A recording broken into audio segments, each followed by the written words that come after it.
everybody. How are you? All right, yes, clapping before I've even begun. I like that. I'm so grateful that I got my box full of rocks. This is so weird computer company, weird perk. You know what I mean? We'll have these boxes that are kind of open and we'll put rocks in them for just glamorous reasons that mean nothing. Anyway, I'm very grateful for my box with my rocks. And I just want to say before I get into this lecture that I'm going to be totally kicking it old school. No PowerPoint presentation, just referring to notes which are on something called paper. Paper was invented a long time ago and has been discontinued in the last 5 years, along with pens. Have you noticed how hard it is to find a pen these days in your house or apartment?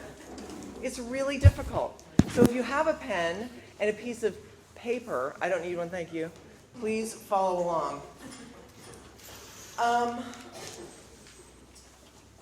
So, I'm going to talk about chewing today.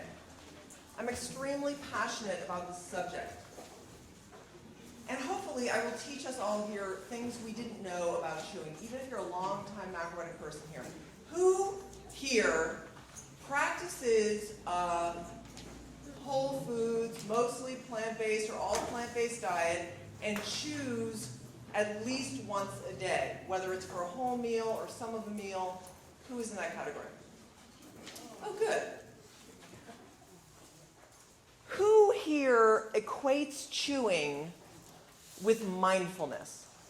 That chewing is about, sitting there and really creating a mindful relationship to what's happening. Who puts those two things together? Okay, you're wrong.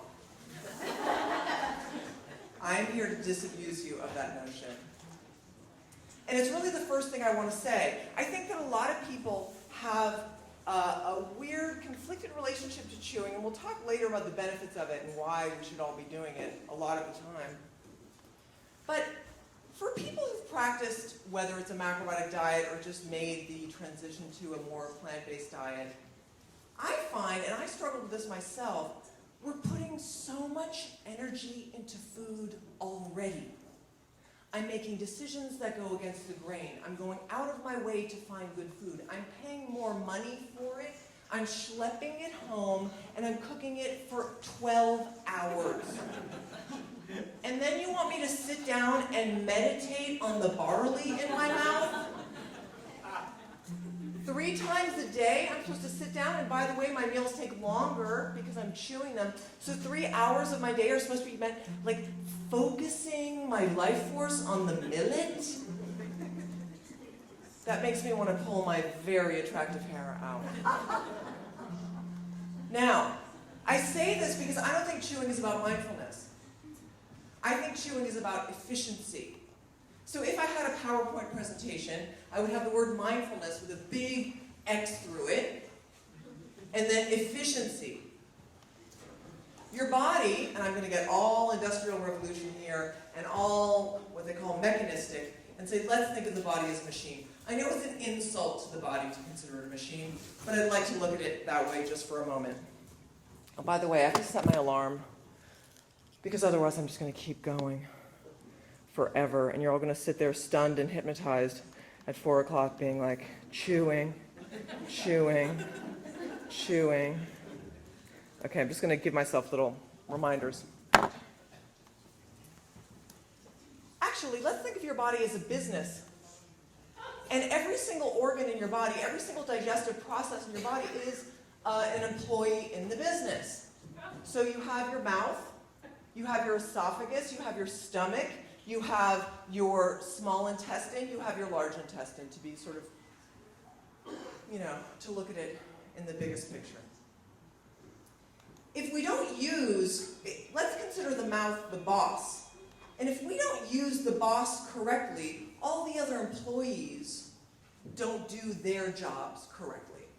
So chewing is about efficiency. And the trick, the way in which chewing is connected to mindfulness, is that when you chew efficiently, that creates mindfulness. We shouldn't constantly be dragging our brains into our consciousness like puppy dogs on a leash and going like, oh, I want to be watching TV, but it's the millet. Oh, I want to be thinking about my taxes, but it's the millet. Oh, I want to be thinking about the relationship I'm in, but it's the millet. When we use our bodies efficiently, the mind stays more centered, and what David was just talking about, more stable and more focused and more able to land in the present moment. Chewing begets mindfulness. So before we even launch into this, I want to disabuse anybody of the notion that you must be mindful when you chew. You can choose to be mindful when you chew, but for me, chewing is about beating the crap out of a complex carbohydrate so that it works for me. And when it works for me, I'm a much kinder, softer, mindful person. And when we flip it around, it gives people, it helps to break them out of a little prison they have in their mind about not chewing enough, or they're not good, or they're just, they want to read the paper when they eat. I watch The Daily Show when I chew. I chew in the car. I chew when I'm cleaning my apartment. Now, it's harder to chew when I'm with a human being having a conversation, but even when I do that, I chew the last third of the meal. And I converse for the first 2/3 of the meal. Is this helpful to anybody to think of chewing as not having to be this religious experience? It's an efficiency experience that will lead to a religious experience, I promise you. So give yourself a break, and if you're eating alone, read the paper or watch something on television, and get into what Howard Jacobson, who interviewed me for Whole Vana in his podcast the other day, he just thought of this term, which I think is amazing, we all need to use it. He said, so it's not about mindfulness, it's about bodyfulness. And what he meant by that is, one of the problems with chewing for people is that they sit there and think too much about it, and then suddenly they swallow. If your mind is sitting there on your chewing, it's like, woo, this is gross. I mean, it's just a weird place to hang out mentally. But if you allow your body to do what it's designed to do, and you are designed to chew your cud, not exactly like a cow, but somewhat, and if you relax your mind and give it permission to do other things, you will eventually slip into bodyfulness, and your body will do what it wants to be doing, which is beating the crap out of complex carbohydrates, to use them efficiently. Does that make sense? All right, we're going to go deeper into chewing,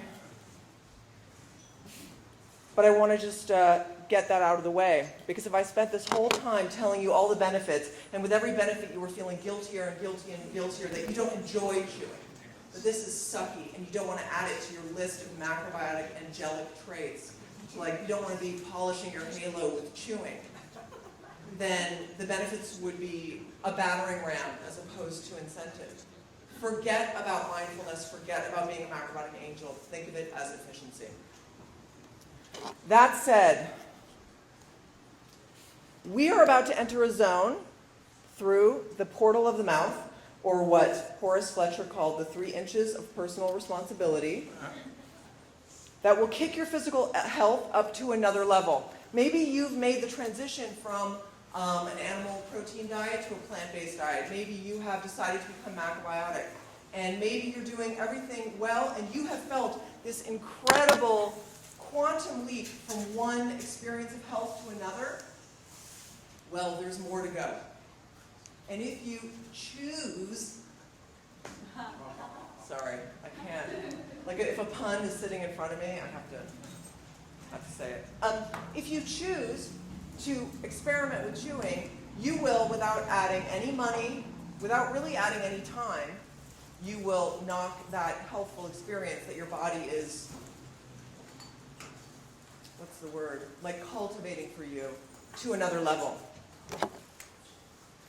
You will experience a new level of emotional peace. I know this is an incredible thing to say, but by chewing, all of your problems go away.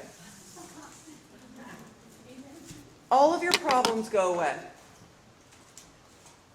What do I mean by that?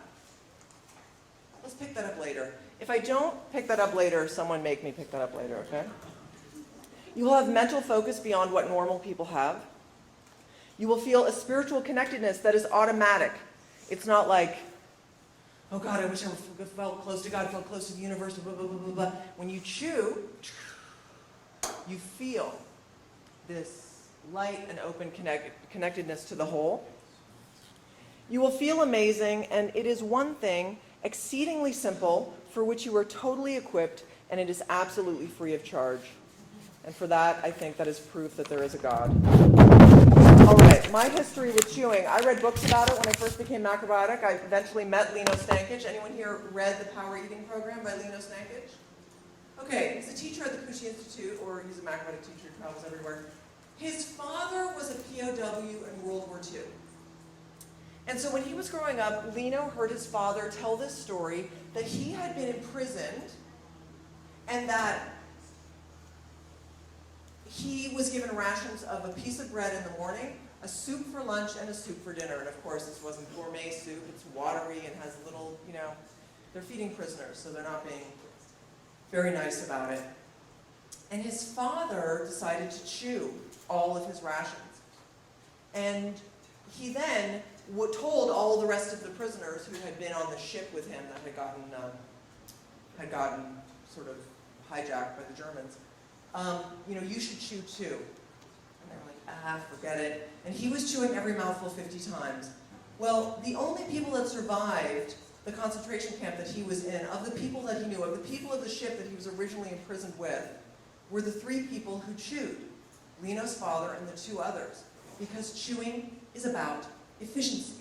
So by breaking down the complex carbohydrates that they were given as rations, they got more energy out of them, more nutrition out of them, and they survived on these very minimal rations because of it. Lino remembered this story his entire life. He grew up in Yugoslavia. There was a point in Yugoslavia's history where he tried to escape, and he was imprisoned as well at the age of 17.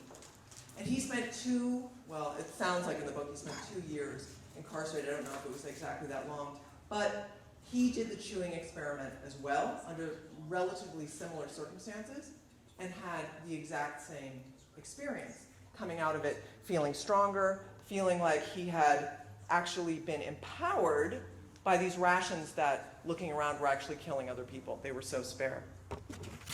So that blew his mind. It blew my mind, and I started to experiment with it.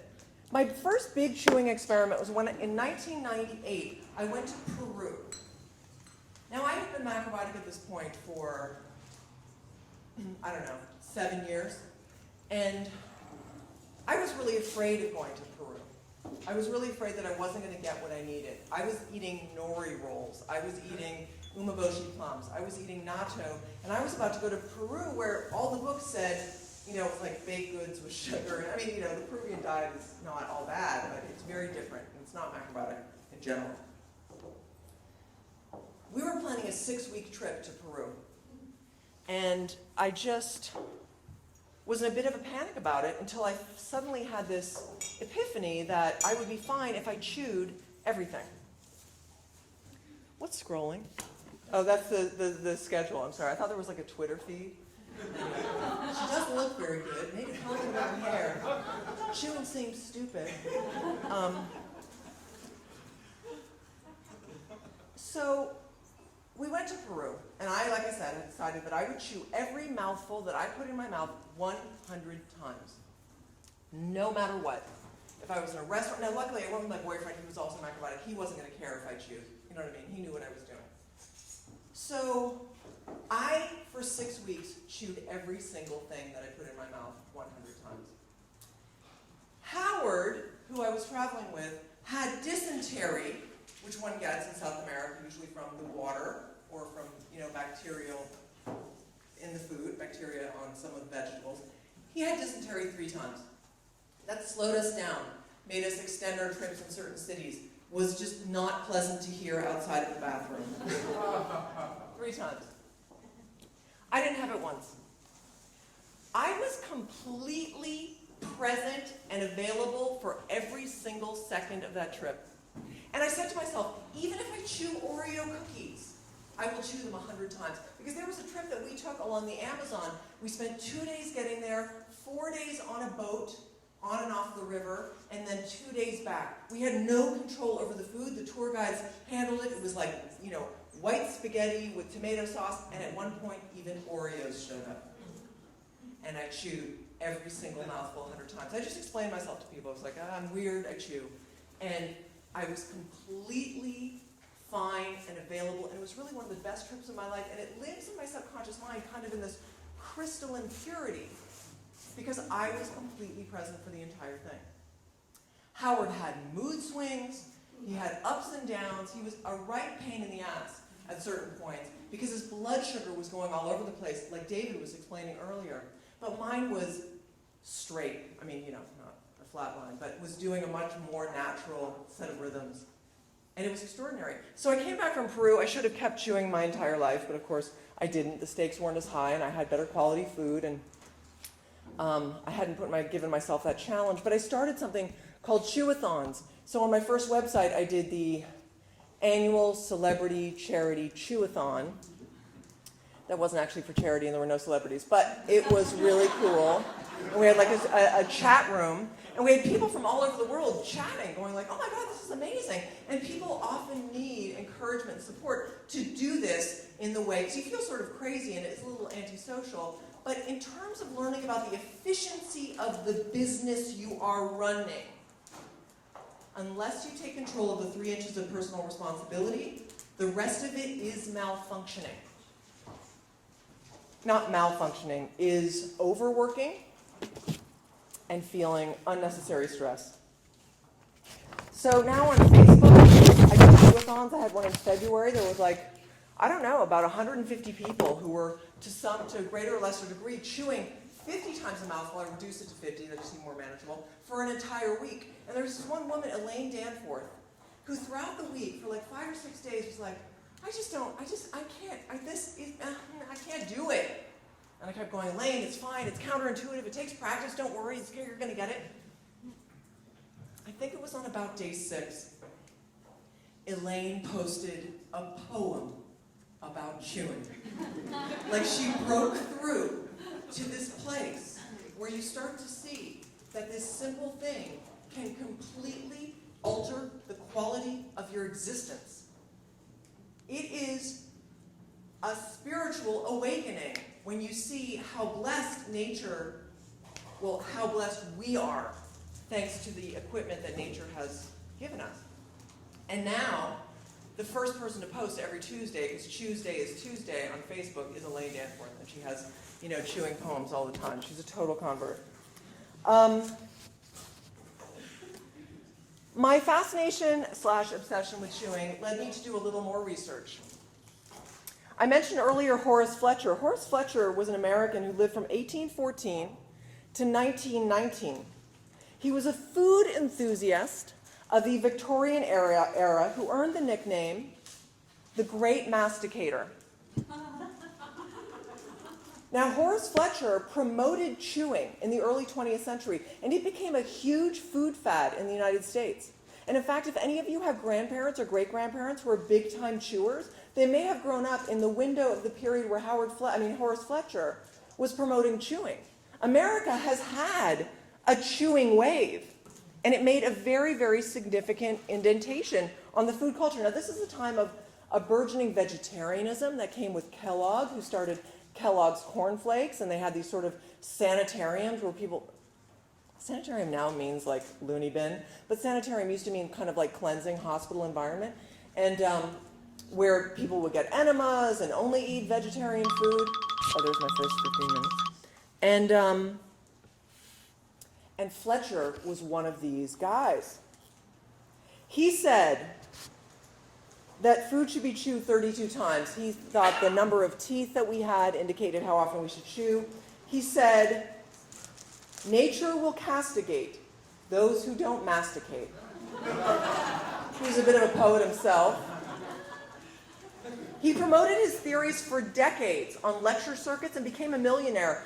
Upton Sinclair, Henry James, and John D. Rockefeller were among those who gave his ideas a try. And Henry James, I mentioned him already, and Mark Twain was a visitor to his palazzo in Venice.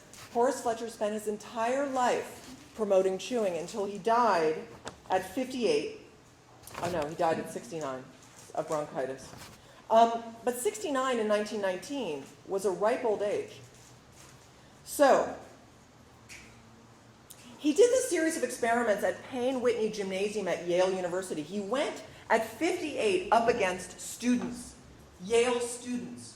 So these kids are like 18, 19, and 20. And Fletcher, who chewed like a maniac, not only kept up with them, but exceeded them in almost every test of strength that there was, and endurance. Like I said, he called the mouth the 3 inches of personal responsibility. He said, you have no power over the rest of your gastrointestinal tract. You have no power when you're going to have gas. You have no power the rate at which your stomach secretes acid. You have no power over the speed with which food moves through your colon. You have no power except here. And when you apply your personal power here, you then change the nature of everything else that happens. We'll talk about that in a minute. Along with Fletcherizing, and chewing was called Fletcherizing for a number of years, Fletcher and his supporters advocated a low-protein diet. He also understood the benefits of a more plant-based and a lower-protein diet as a means to health and well-being. You should Google him. Fletcher is really actually very fascinating. He wrote a book that is available on Kindle called, where'd it go? Here somewhere. What's it called? Sorry, it's called How I Became Young at 60.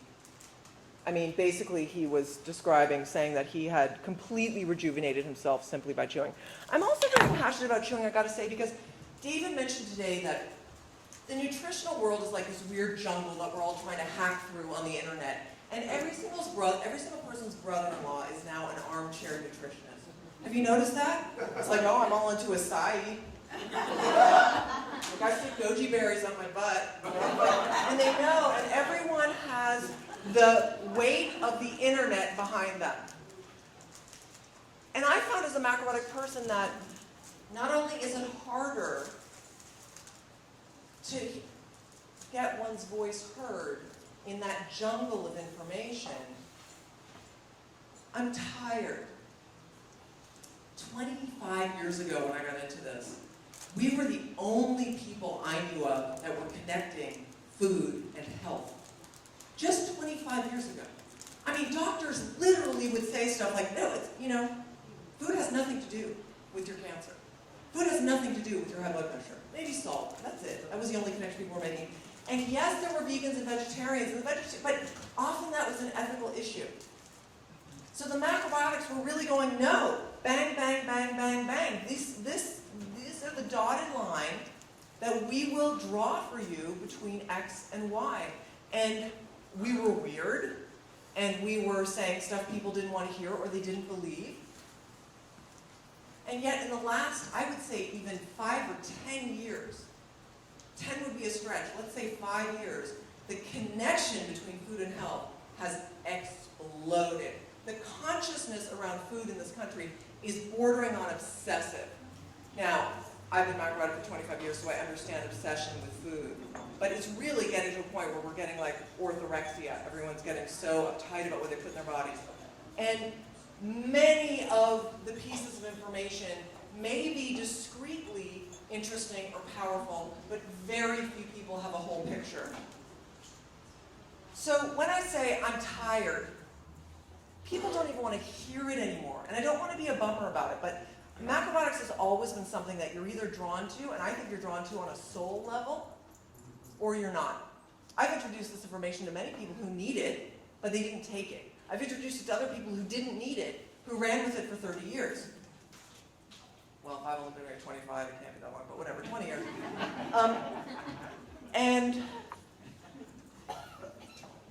But given that there's so many people out there eating their different ways, we've got the smoothie people, and the vegans, and the paleos, and the raw people, and et cetera, et cetera, et cetera, the common denominator for every single one of those people is what? where are they putting the food? In their mouths, in the 3 inches of personal responsibility. And you'll see in a moment that as long as you're eating some complex carbohydrates, chewing, no matter what else is going in there, whether it's meat or really highly refined carbohydrate, whatever it is, will increase the efficiency of that food and do an overall strengthening of your blood, tissue, and organs. All right, welcome to your mouth. I want everyone now to start generating saliva. We're not going to spit it. We're just going to start generating it. And as you do that, I'm going to talk to you about your saliva.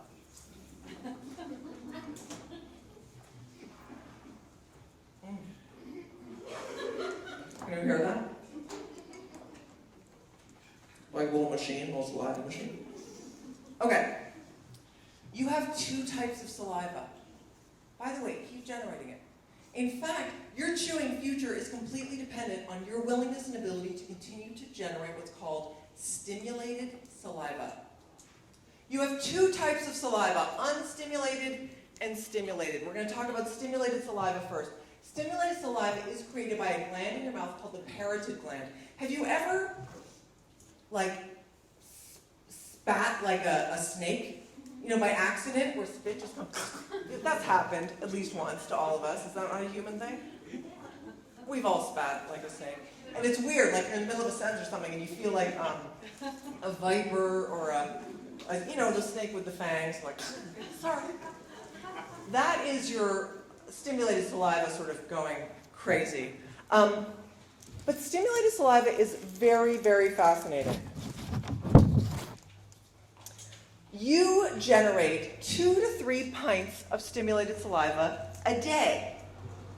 2 to 3 pints of stimulated saliva. Oh, no, wait, I'm sorry. We generate 2 to 3 pints of saliva each day, and 70 to 90% of it is stimulated. This is the saliva that when you even think about biting into a wedge of lemon, think about it right now. Like, really think about it, and your body will automatically stimulate saliva. In Taoist medical teaching, stimulated saliva was called the jade juice.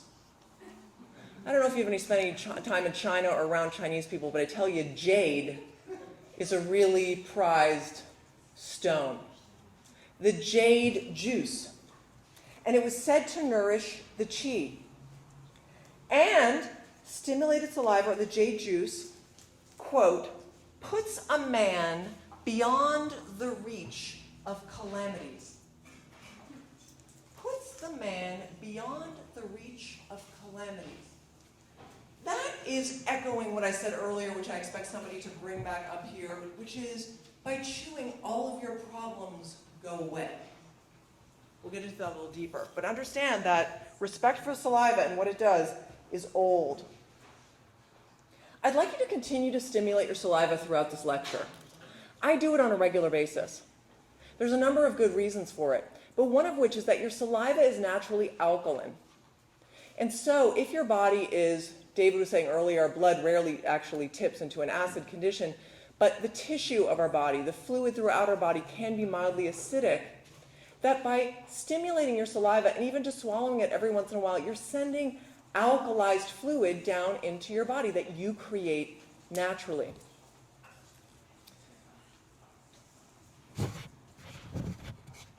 I also do this if I don't have the opportunity to chew a meal. Say I'm at a business lunch or something and it's just like wolfing and talking, and I haven't eaten, and I don't actually feel satisfied, and everything is sitting in my stomach like a bunch of rocks on the Flintstones, Barney's throwing rocks into the quarry. And what I'll do is I'll chew my saliva for like 10 minutes, and I will send it down retroactively, and that alkalized saliva will then work on what's in my stomach. You are a chemistry set, and even though the business is out of kilter by not using my 3 inches of responsibility, I can use them afterwards. I know that's gross. Okay, your saliva contains digestive enzymes. Do you realize that digestive enzymes are so powerful that laundry detergent is made from digestive enzymes? Did you know that? Saliva contains amylase. Amylase is specifically designed to break down complex carbohydrate. It also contains lipase, and lipase is specifically designed to break down fat. Now, it doesn't contain much protease, which is the enzyme designed to break down proteins. That's more in the stomach. But it is rife with amylase and lipase. So any fat, any complex carbohydrate that you're eating, these digestive enzymes will break it down. Now, it's so effective that original laundry detergents started with livestock pancreases. They took the pancreas out of cows, pigs, etc. They took the enzymes, this is around 1913, and then eventually we started to create the protease that is still in detergents by using bacteria. We now grow it from bacteria. But if you stain some piece of clothing with a carbohydrate, spit on it. It will help. That's how strong your digestive enzymes are. The digestive enzyme that breaks down complex carbohydrate, amylase, in your saliva, have you ever noticed that if you lick a spoon and you're eating a dessert like pudding, and you stick that spoon back in the pudding, it becomes liquidy very quickly? Have you ever seen a food that has like a certain body to it, and then you open it the next day and it's all like liquidy? That's from the amylase that was on your spoon being reintroduced into the food. The digestive enzymes start to break it down from the spoon. It's not just rude to stick your spoon back in something. You start to eat it. The spoon starts to eat it.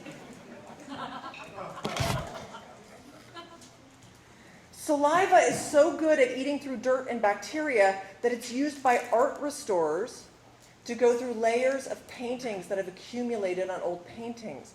They're using digestive enzymes to do that, that you have in your saliva. So you could lick a painting.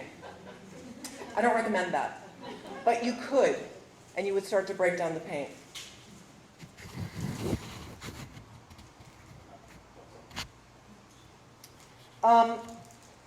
So this has a very distinct set of benefits.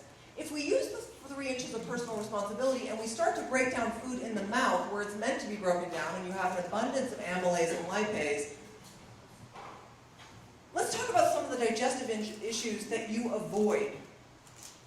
Anyone here ever have just like, well, first of all, I just wanted to talk about one thing. I know I'm sort of all over the place, I'm sorry.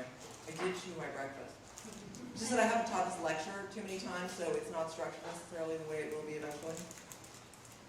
I love this thing.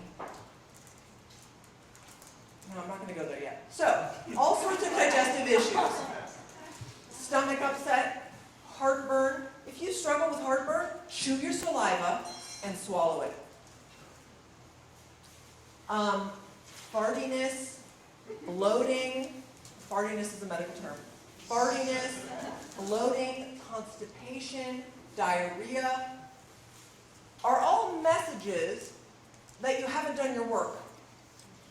And when I do a chew-a-thon, and you chew 50 times a mouthful for the entire week, I promise you will suffer from none of those things. And if you think, oh, I'm bloaty because I eat tempeh, I'm bloaty because I understand that people may have allergies to gluten, but some people don't know if they have allergies to gluten, and they just assume that they do because when they eat flour, they get bloaty. If you chew that flour 50 to 100 times, you will not get bloaty. The reason you're getting bloaty and farty and disgusting and don't want to go on dates or have sex with your partner anymore is because you're not chewing. Imagine if a cow didn't chew.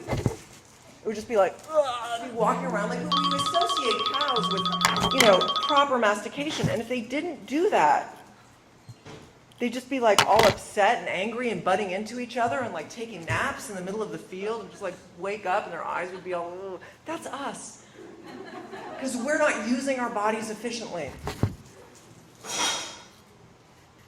You're letting all your other digestive organs off the hook. If the original chewing starts here, you won't get into fermentation in the rest of the body, because that's what starts to happen, is you create a still in your intestines, just creating gas. Saliva heals. Did you know that? Ever seen a cat or a dog get a wound? We even intuitively do that as little kids, lick our wounds. In fact, the term licking one's wounds is actually a sort of a perverse form of self-care. Although saliva contains an enormous amount of bacteria, it's way more antibacterial than it is bacterial. In fact, saliva puts mouthwash to shame. Mouthwash has just been designed for about 50% of the bacteria that they've ever identified in the mouth, but they haven't even come close to identifying all of the bacteria in the mouth. Well, guess what? Your saliva is pinpointed for all the bacteria in your mouth.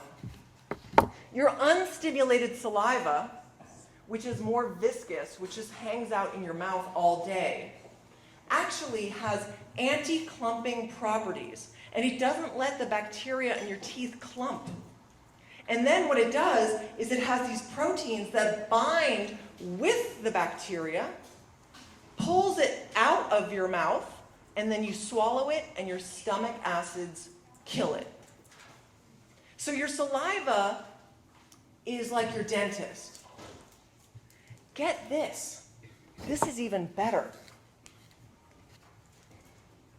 So unstimulated saliva forms a protective film that clings to the surface of the teeth. Proteins in this film bind calcium and phosphate and help to remineralize your teeth. Your saliva is constantly making and keeping your teeth white and keeping your teeth healthy. People who have salivary gland problems, diseases of the salivary gland, or people who have had radiation to the mouth and their salivary gland starts to become dysfunctional, their teeth are awful. They're rotting out of their head because your saliva is constantly keeping your teeth healthy. And we sit there and think, oh, we've got tooth decay, and that just means there's a finite sum of minerals in my body and they're getting depleted. Well, no. The calcium and phosphate that you're taking into your body that goes up through your saliva actually is remineralizing your teeth. It's one of the reasons you actually shouldn't use toothpaste with glycerin in it. And almost every single toothpaste does have glycerin. At least some of the time, don't use it with glycerin because they think that the glycerin coats your teeth and makes the saliva less available to the tooth enamel. Back to saliva heals. Like I said, it has anti-clumping properties, so bacteria won't clump. Human saliva contains histidines or histatins, which speed wound closure. Knowing this, the other day I hit my hand against something, and I got this cut, and I was like, because this is the best medicine I have, is my own body, and the wound just went, no Band-Aid, no nothing. Rodent saliva, any rodents in the room? Rodent saliva contains nerve and growth factors. So when they lick their own wounds, they're actually healing their nerves and growing their bodies. Urine also has really healing properties too. If you have a cut, you can pee on it. I drank my pee for like 6 months. Not every day. And I wouldn't recommend it. But you should only drink your morning pee, and you should only drink pee if you're on a vegetarian diet and that you eat relatively clean. But it does, it's high in holy practice. What I did come away from my peeing experiment knowing, for those of you who don't know it, is that pee will make your skin soft like a baby. And I know this is disgusting, but if you take your morning pee and bring it into the shower with you, and actually put it on like your elbows and your knees and stuff, and rinse it off, like it's not, you don't walk around with pee on you all day. Like you will feel the instantaneous softening of your skin. And yes, I have beautiful skin on my face. It's not because of urine. Okay. So I understand that we've been practicing generating saliva. There are some other tips for doing this. First of all, like I said, don't keep yourself on the hook for chewing every single meal fully. That's going to be an impossible task unless you're doing a chew-a-thon, unless you're going to Peru and you made a really strong commitment, which I do recommend doing that at a certain point because you will feel some extreme benefits from it. But does anyone here have a problem chewing? Like it just seems too counterintuitive, like the machinery just won't do it? How can you be social and still chew? Well, often when I really need to chew, let's say I'm doing a lecture. I always chew before a lecture. There's no way I would ever not chew before a lecture because my energy is much more fluid, much more available, much more focused and pointed when I've chewed. And I don't want to walk around like, I don't know, I'm not sure. My brain like not functioning. I always think when we don't chew, it's as if this part of our body like goes to France. You know what I mean? It's just like, I'm here, but this is in France. It's just not available because it's too, the matter in it is too gross and the body is overworking, taking blood from your brain in order to break it down here retroactively when it should have been broken down into 3 inches of responsibility.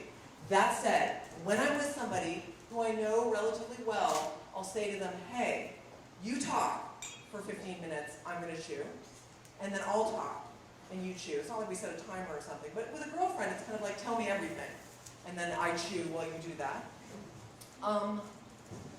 Often what I'll do, if it's a social situation that doesn't permit that, is I will eat 2/3 of the meal just regularly. But by the last third of the meal, you know, the conversations are broken up, you've kind of said your piece, you know what I mean? Like, the major bombs have been lobbed, and in the last third of the meal, I just hang back and listen and chew. Do you count or no? I don't count anymore. I used to count. Thank you for bringing that up. If you want to make sure that you're chewing enough, what I do is I count to 10 and stick out a thumb. Count to another 10, stick out a thumb. And that way I don't have to get all the way up to 50, I just need to get to 10. And then swallow. If you have trouble chewing, make sure that, well, first of all, not everything is chewable. Don't try it with a dessert. Don't try with a piece of fruit. Don't try with something made of sugar. And don't try with a hunk of meat. I know most people here aren't in that category, but meat is not very chewable because it doesn't contain any complex carbohydrate.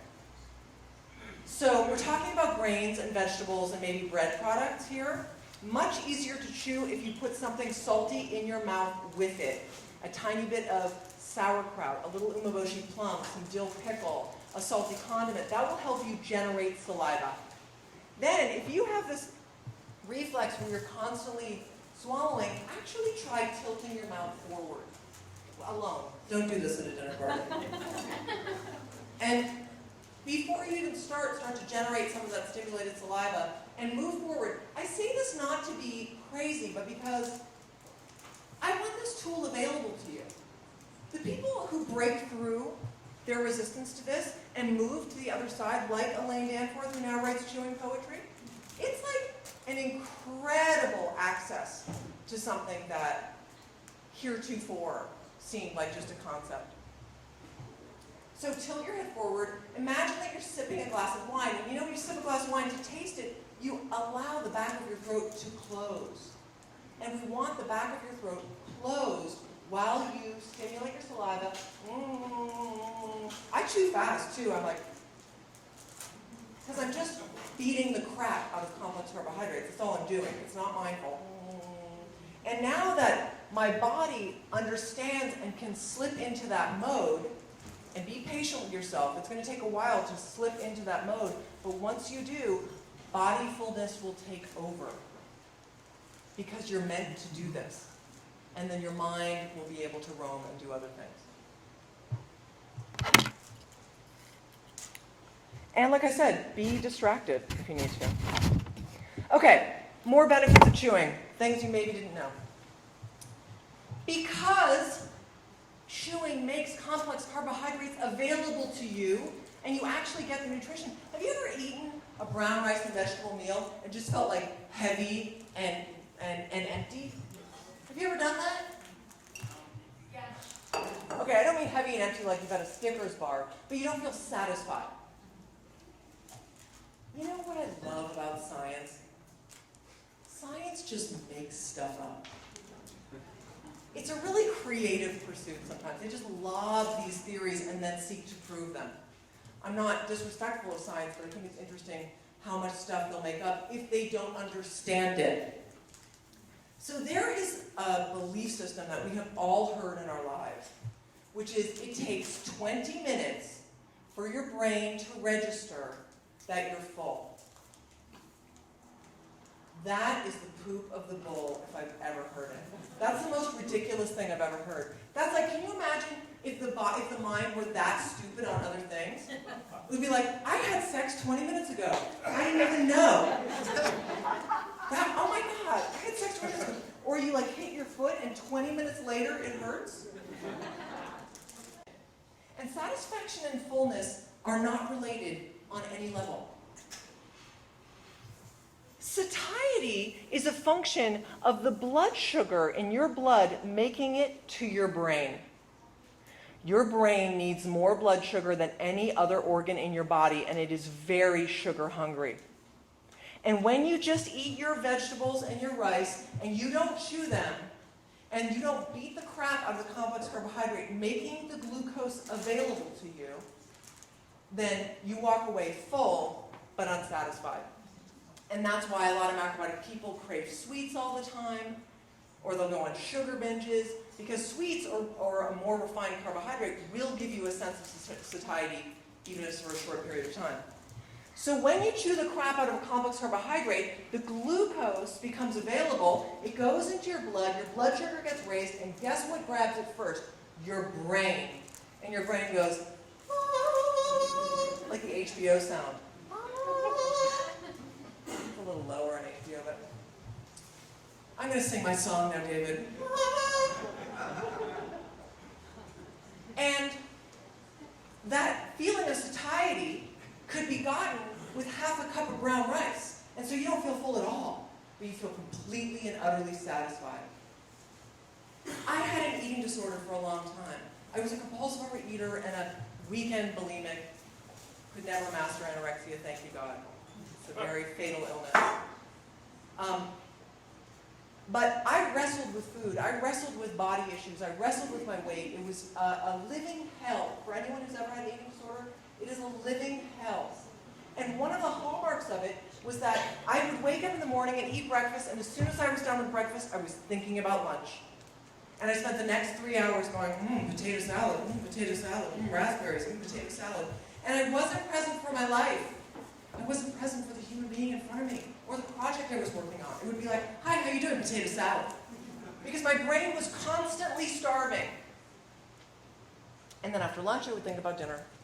This is what we call in macrobiotics hypoglycemia. People with eating disorders often have chronic hypoglycemia, where your blood sugar is chronically low. When I learned to chew, my eating disorder disappeared. Disappeared. If you wrestle with satiety and satisfaction and food cravings all the time, begin to chew complex carbohydrates, and you will see what a powerful change you can make in your own body today. Okay, so in our culture, how do we deal with this lack of satisfaction? Because everyone's in it. Everyone's in low blood sugar all the time. What do we do when we don't feel satisfied? We eat sugar, we overeat, we caffeinate, we take prescription drugs, we use stimulants, we divorce our spouse and get a new one, we get a new house, we change jobs because we are chronically dissatisfied. And that begins on a blood sugar level.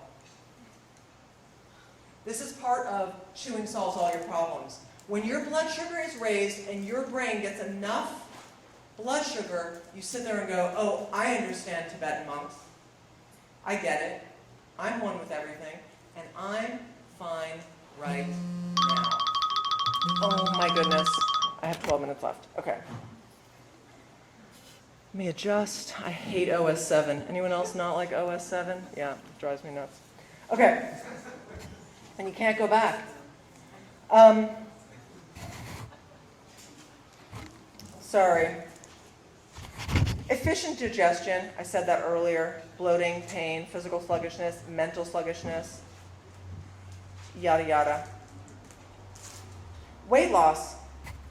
They did a study in China where they asked men, some of them were obese, some of them were lean, to chew.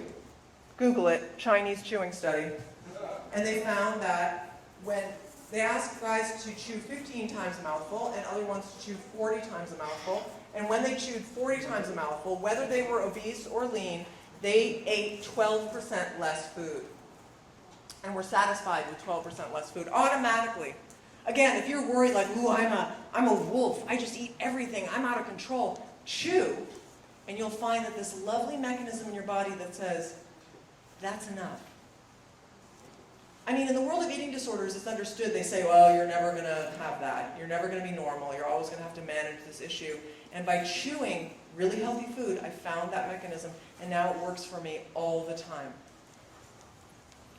So, we have a weight loss industry in this country that made $60 billion in revenue in 2012. Excess food costs, along with the fuel and environmental cost of obesity, was estimated to be $48 to $66 billion per year in the US. Again, we have a mechanism in our body that can actually bring us to balance on this issue.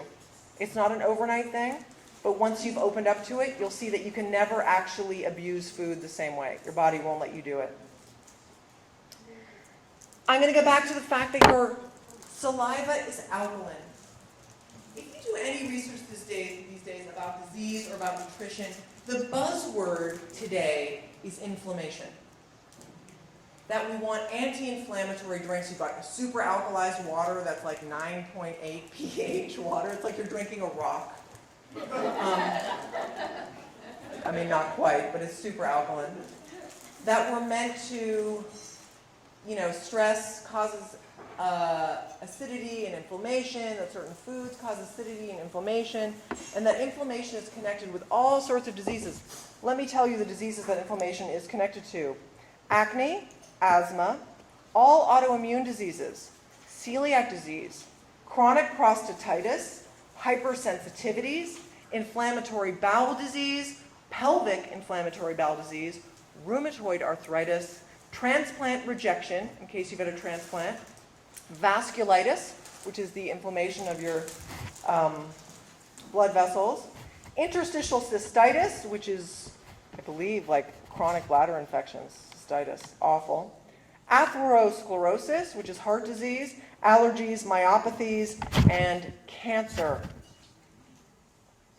If we were to enumerate the amount of money and energy and just awful fear that we're all in, this horrible fear that we live with, that we're just going to get zapped with something. If we enumerated the human, emotional, and also the very real monetary cost of those diseases alone, and that's a beginning of a list, it would be staggering. And yet you have a function in your body, in your 3 inches of responsibility, that will alkalize every single thing you put in your body. If you make a practice of alkalizing every single thing that you put in your body, even things that are highly acidic will become neutralized. And over time, your whole body will become alkalized and therefore reduce in inflammation. That is up to you, and you can do it without seeing a doctor, you can do it without spending a dime, and you can do it without any training. Finally, in terms of chewing solving all your problems, what I mean by that is this. We are bodies, but within our bodies we experience consciousness. And our consciousness is a very interesting thing. It likes to travel around, it likes to go into the future, it likes to touch in the past, it likes to be in resentment, it likes to be in fear, it likes to just mess around all the time. The food that I eat, the form in which I integrate it into my body, has a direct reflection in my consciousness. So if I don't chew and I take in a lot of air as I chew, guess what? Down here in the rest of the company, the rest of the business, I'm gassy, I'm bloated, I don't feel well, I don't feel open, I don't feel available. The whole system is overworking down here, it's doing overtime. And my brain is like crunchy. When I chew my food 50 to 100 times per mouthful, I absorb this gross nutrition, this matter, this material on which I am biologically dependent in a liquid form. When I absorb my nutrition in a liquid form, my consciousness becomes liquid. And guess what? Your problems aren't real. I'm not saying that there aren't real problems in the world. But there's the problem, And then there's the crap I'm carrying about that problem. And that's what I'm carrying in my consciousness. And often our problems are like knapsacks in our consciousness. You know, you just move through your life and you're still carrying the fight you had with your boyfriend this morning. You're still carrying the fact that you don't get paid enough at work. And you're still carrying global warming. You know, these knapsacks of these rocks in our consciousness. When I take matter into my body in a liquid form, my consciousness becomes liquid, I become completely present to the moment, and these rocks dissolve. Because guess what? The only thing I'm going to be able to do about global warming, I'm going to be able to do from this consciousness, not the one with the knapsack. The only thing I'm going to be able to do about my relationship with my boyfriend who I had the fight with this morning is going to come from this consciousness. And it's going to be in the present moment, and it's going to involve love and the chi coming out of my body.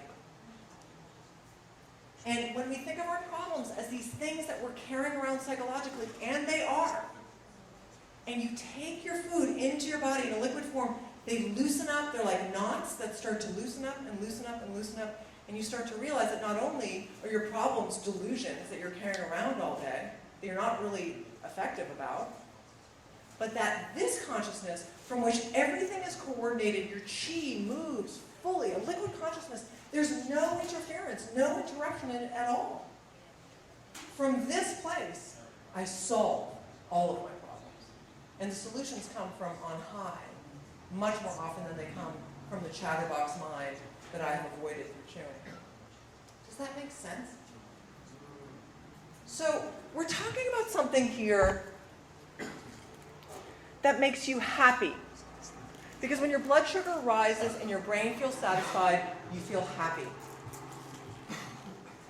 It makes you healthy because it alkalizes your blood. It makes nutrients available to you so your blood can build your tissue, build your organs, build your life. It will make you thin if you are overweight. It will give you more energy than you've ever had on less food. The week I did the Chewathon, my grocery budget was cut in half. It will make you present in the moment. It will make you physically coordinated. It will save you money, like I said, and it will bring you spiritual connectedness. Any spiritual practice that you have, if you do yoga or you meditate, if you chew the meal before you do that, I promise you, you will have that mindfulness that we used to be seeking on the millet in your spiritual practice in a way you've probably never experienced before if you haven't done it. It's one thing. It's free. It's easy. You're equipped for it. It's available. Like I said, I think there's a God. And that's my speech on chewing. How'd everyone doing? Thank you. We have 3 minutes for questions, but I also want to say I have 2 books in the bookstore. Please buy them. Any questions? Will you sign them? Yes, I'll sign them, absolutely. Thank you, Larry. Yes. What about foods that are already liquid? Thank you. A smoothie. I choose smoothies. I mean, we've gotten to this point in our culture where we're so into efficiency externally from our bodies, and we understand that this isn't working quite well, so we think, oh, let's just mash all our vegetables up. Let's spend 3 times the money on fresh vegetables, whiz them in our Vitamix or whatever, and then drink them like baby food or like astronauts. I really love that concept. It's fast, it's efficient. But you don't secrete the amylase to break down the complex carbohydrates. So it's a ruse. And it still creates all the issues. It just doesn't, it's not as chunky.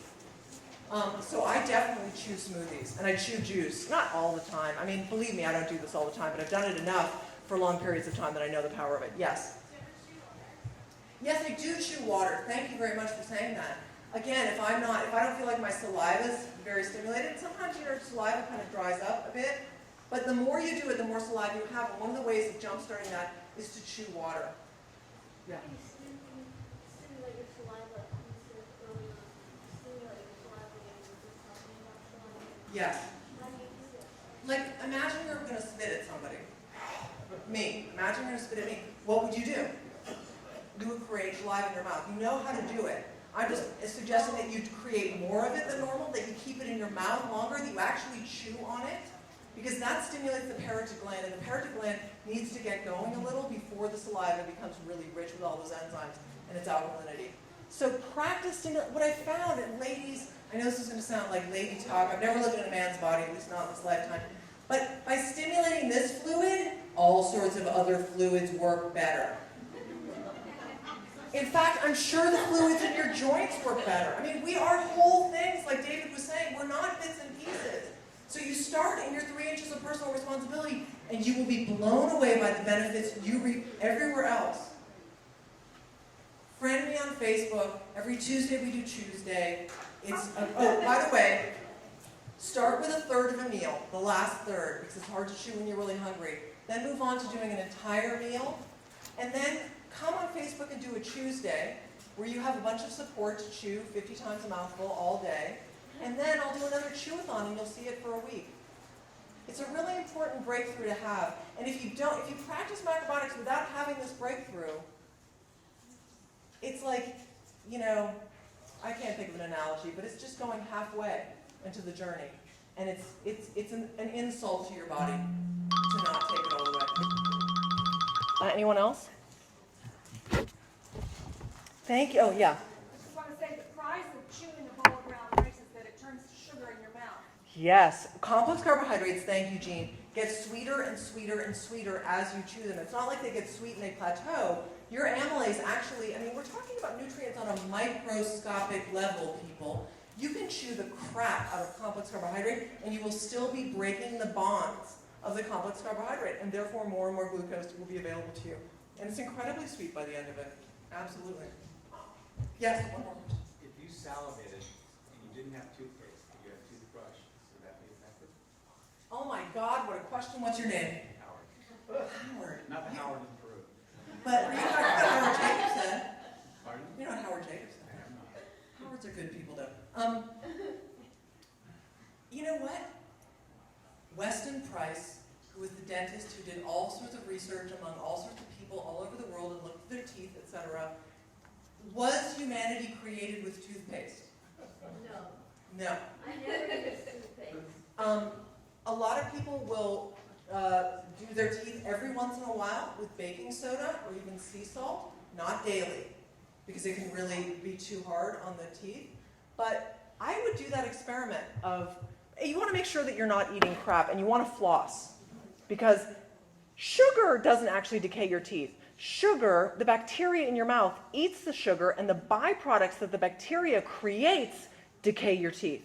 So you really want to make sure, especially as you get what we call long in the tooth, and there's all sorts of gaps between your teeth, which I am now, that you want to get rid of that so that you have a relatively clean mouth that you're then brushing with the saliva. Can I give a tip since I've saved terminal now? Yeah. If you just start off with a little bit of water, that's all you need. And a Right. little toothbrush, then you're down. Right. Well, now we know about our saliva too. Yeah, your saliva is, Saliva blowing. well, your saliva is incredibly antibacterial, and any bacterial that gets kicked up from the brushing will be swallowed or spat out, but it'll be taken care of. Pamela. I also oil pulling. Oh yeah, I've heard of oil pulling. I don't know enough about it, but Google it. Google oil pulling. I think I'm out of time. I'm sorry. Oil pulling. Pulling. Yes, oil pulling. Thank you, everybody. Thanks for your attention. I'll talk to you later.